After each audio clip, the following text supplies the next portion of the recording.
नमस्कार दोस्तों, मैं डॉक्टर पवन वासनीवाल आपका स्वागत करता हूं, वेलकम करता हूं।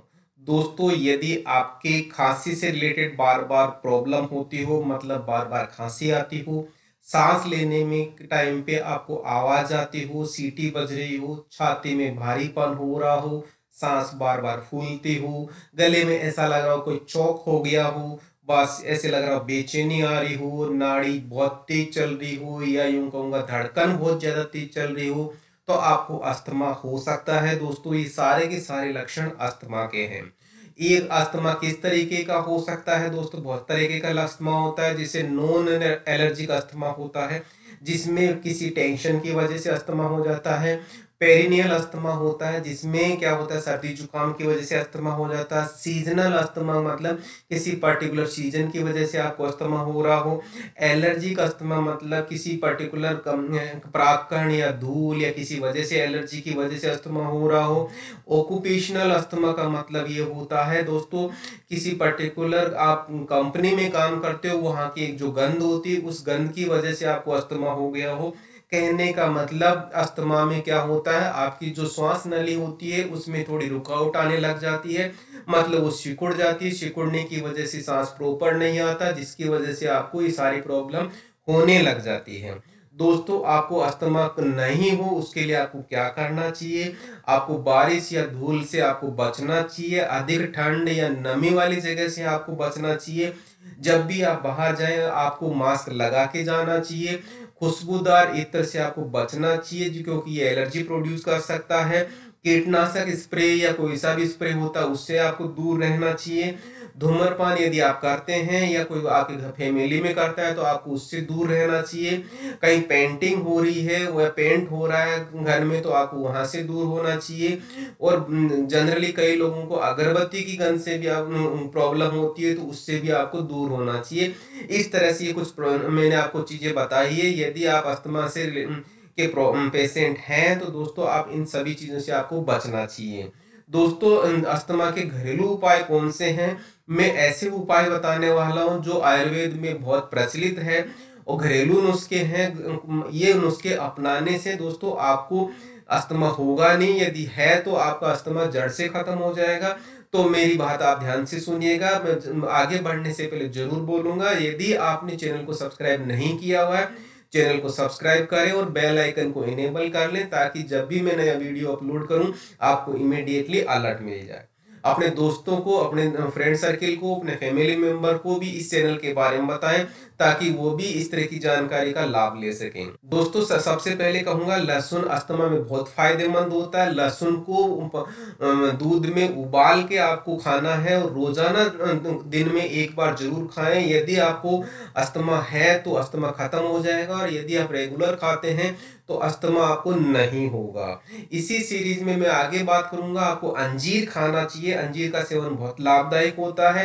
अंजीर को गर्म पानी में आपको भिगोना है और सुबह उठ के खाली पेट खाना है दोस्तों। इसके खाने से होगा क्या, आपके जो गले में बलगम जमा हुआ है, जो आपको खांसी आ रही है बार बार, उस बलगम को ये बाहर निकाल देता है। जब बलगम बाहर निकल जाएगा तो आपको जो श्वास नली है वो प्रॉपर रहेगी। प्रॉपर रहेगी तो क्या होगा, आपको अस्थमा की प्रॉब्लम या अस्थमेटिक प्रॉब्लम नहीं होगी।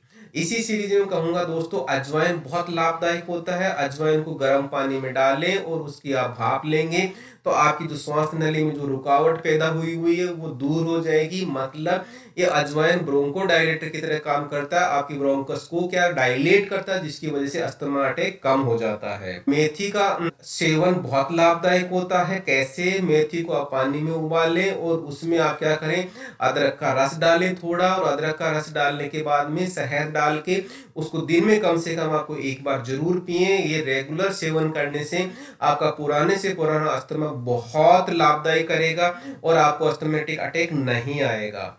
इसी में कहूंगा, अदरक का सेवन भी बहुत लाभदायक होता है दोस्तों, फायदेमंद होता है। अदरक वाली चाय पीने से आपको बहुत फायदा मिलता है। यदि आप उसमें लहसुन की कलियां पीस के आप डाल देंगे और उसको पिएंगे तो बहुत अच्छा रिलीफ मिलेगा। दोस्तों, ये आयुर्वेद का पुराना नुस्खा है, आप इसको आजमा के देखिए, आपको फायदा मिलेगा। करेला भी बहुत अच्छा लाभदायक होता है दोस्तों। कैसे? करेले का जूस बनाना है, उसमें आपको तुलसी का रस मिलाना है और उसमें स्वादानुसार शहद मिला के आपको रोजाना दिन में एक बार पीना है। यदि आप ये पिएंगे तो आपका जड़ से खत्म हो जाएगा दोस्तों अस्थमा। इसी सीरीज में बात कहूंगा दोस्तों, सरसों का तेल आपको मालिश करना, मसाज करना, उसमें आप कपूर डालें, कपूर डाल के छाती पे आपको क्या करना है, मसाज करनी है और पीठ की पीछे की तरफ आपको मसाज करनी है। इससे आपको अस्थमा में बहुत रिलीफ मिलेगा और आपको बहुत आराम मिलेगा। दोस्तों विटामिन सी का प्रयोग आपको मैक्सिमम करना है। विटामिन सी प्रचुर मात्रा में खाएंगे तो विटामिन सी से आपकी इम्यूनिटी बढ़ेगी और कोई सी भी बीमारी, अस्थमा तो बहुत दूर की बात है, और दूसरी बीमारी भी आपको नहीं होगी। कोरोना जैसी बीमारी भी आपसे दूर रहेगी। इसमें आप क्या क्या खा सकते हैं, जैसा कि मैंने बताया, पपीता, संतरा, नींबू, ब्रोकली, कीवी, टमाटर, आंवला, अंकुरित मूंग जिसको कहते हैं, पाइनएप्पल जो अनानास कहते हैं, स्ट्रॉबेरी, और आप अमरूद खा सकते हैं। मैं ये नहीं कह रहा दोस्तों आपको सारी चीज खानी है, इनमें से जो आपके घर में अवेलेबल है वो जरूर खाएं और रेगुलर खाएंगे तो आपकी इम्यूनिटी स्ट्रोंग रहेगी। इम्यूनिटी स्ट्रोंग रहेगी तो आपको 100% फायदा होगा आपके अस्थमा में, यदि आप अस्थमाटिक पेशेंट हैं तो। दोस्तों आपको हल्दी का दूध पीना चाहिए। हल्दी का दूध बहुत फायदेमंद होता है अस्थमा में। कैसे? ध्यान देना, जो हल्दी होती है, हल्दी में एंटी इंफ्लामेटरी एक्टिविटी होती है।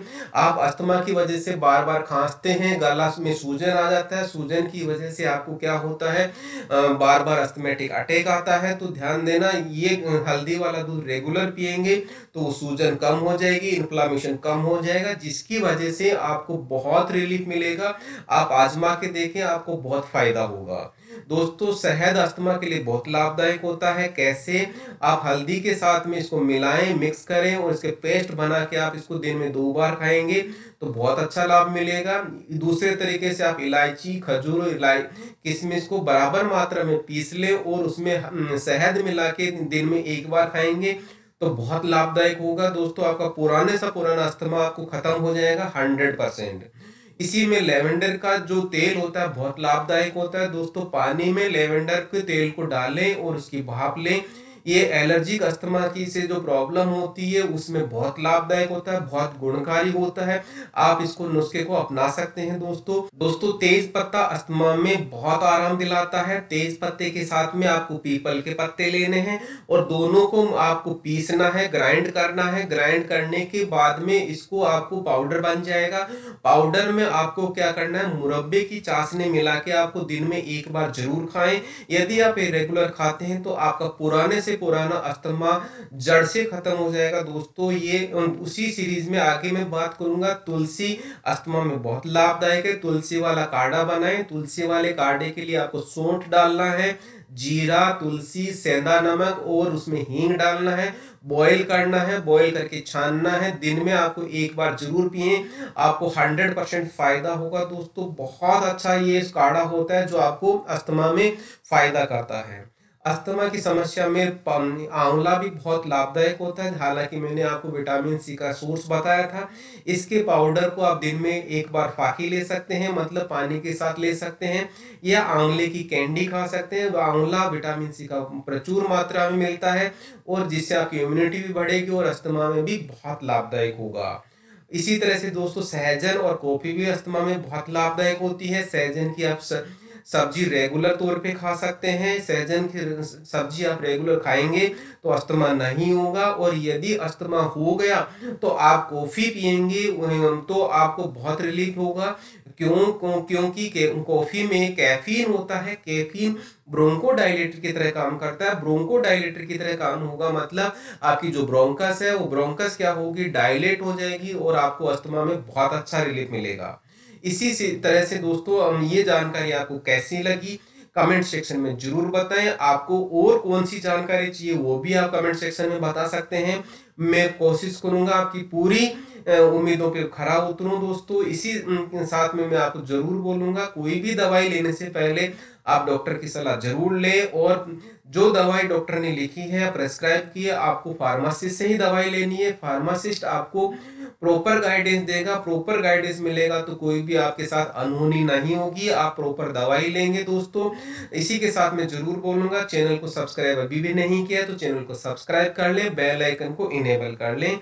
और यदि मेरे काम को सपोर्ट करना है, काम अच्छा लगा है तो थैंक्स को बटन दबाना ना भूलें दोस्तों। और साथ में जरूर बोलूंगा, ये अपने दोस्तों को, अपने फैमिली मेंबर्स को, अपने रिलेटिव्स को जितना हो सकता है ये शेयर करें ताकि वो भी इस जानकारी का फायदा उठा सके। फिर साथ में धन्यवाद कहूंगा, बहुत बहुत धन्यवाद, बहुत बहुत धन्यवाद।